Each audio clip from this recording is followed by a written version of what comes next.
la philosophie, l'écriture, voir quelque chose que les autres voient pas.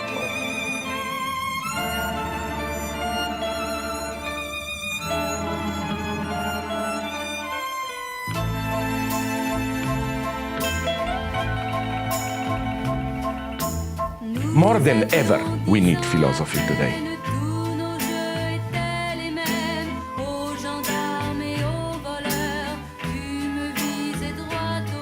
Tu sei lieve, canta, non parlare più.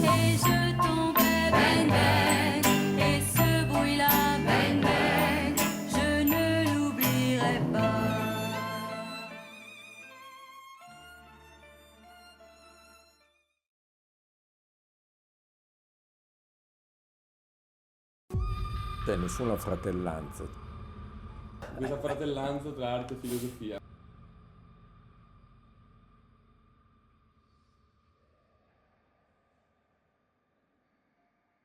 Interesse ma nessuna fratellanza.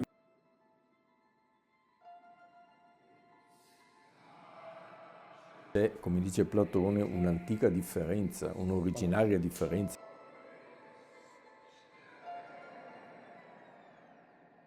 È chiaro che vi è una comunanza nella differenza.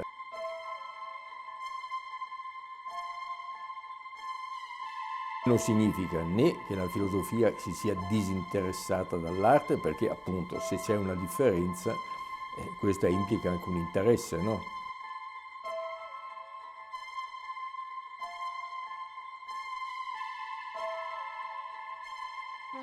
C'è, come dice Platone, un'antica differenza, un'originaria differenza.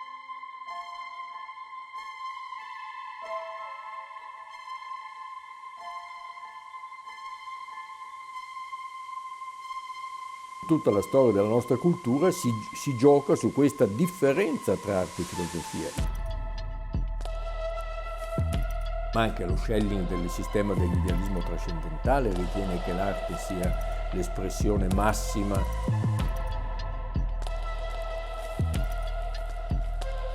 e della natura e dello spirito, e la congiunzione in qualche modo di natura e spirito.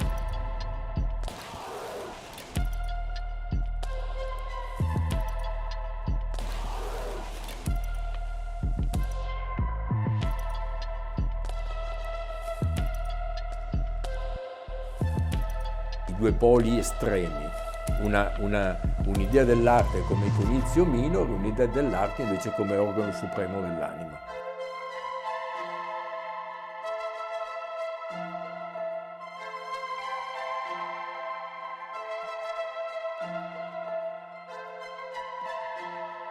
L'arte moderna è altrettanto colta delle grandi arti del passato, anzi, se vuoi, di più.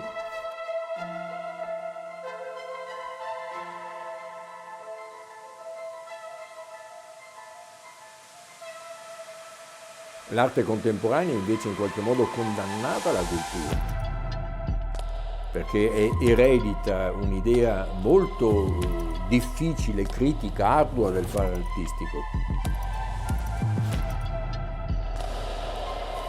La grande estetica di Hegel non è affatto d'accordo con Romantico nell'esaltare la forma artistica come suprema espressione dell'anima, però ritiene che la forma artistica sia necessaria e abbia un carattere nella nostra epoca sempre più intellettuale.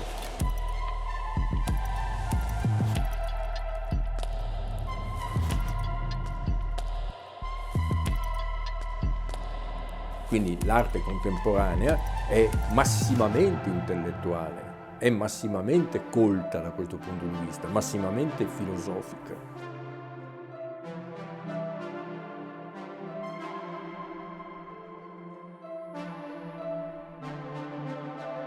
Tutte queste espressioni sono altrettanto fortemente intellettuali, che ci sia il recupero di un certo simbolo e l'idea della fine dell'arte bella, simbolica, monumentale, come in Kiefer, che ci sia una versione disincantato, ironica del fare artistico, autocritica quasi del fare artistico, come in altri, come in certe correnti della pop e in Warhol, eccetera, cioè, ma sono tutte forme artistiche che nascono da una meditazione, da una riflessione profondamente intellettuale.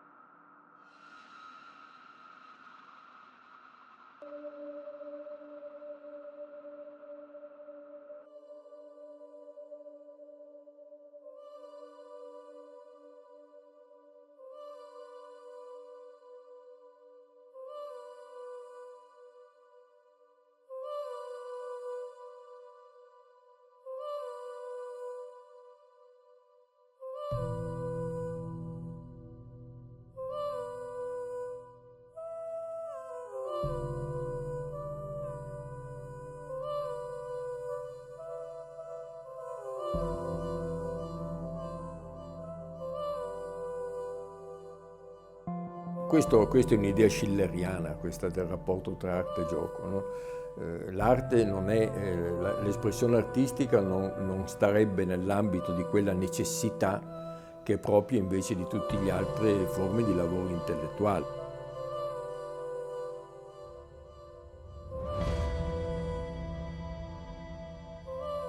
L'arte è libera. L'espressione artistica sarebbe questa immagine di un fare veramente libero, autonomo rispetto ad ogni sfera di interesse. Ma il gioco va inteso in termini estremamente seri. Il gioco è la cosa più seria che ci sia, perché il gioco è quella forma del fare in cui tu sei massimamente costretto alla regola.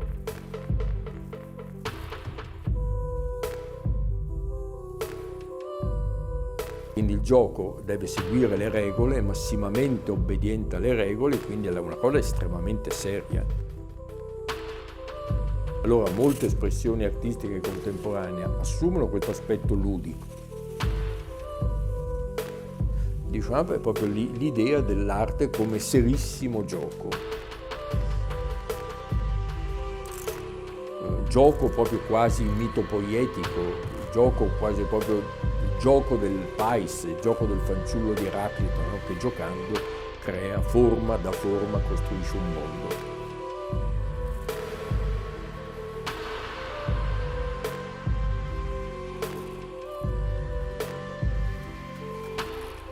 Se il gioco persegue come sua finalità, come sua regola, la contestazione, la dissoluzione, la decostruzione di ogni regola, è altrettanto un gioco. Ma questa decostruzione deve seguire dei principi. Non troverai mai nessuna espressione artistica a caso, mai, tantomeno nell'arte moderna. L'ordine che decostruisce ogni archè, l'ordine che contesta ogni principio, ma è tutt'altro che disordine. L'artiste se forge dans cet aller-retour perpétuel de lui aux autres, à mi-chemin de la beauté dont il ne peut se passer et de la communauté à laquelle il ne peut s'arracher. C'est pourquoi les vrais artistes ne méprisent rien. Ils s'obligent à comprendre au lieu de juger. Et s'ils ont un parti à prendre en ce monde, ce ne peut être que celui d'une société où, selon le grand mot de Nietzsche, ne régnera plus le juge, mais le créateur.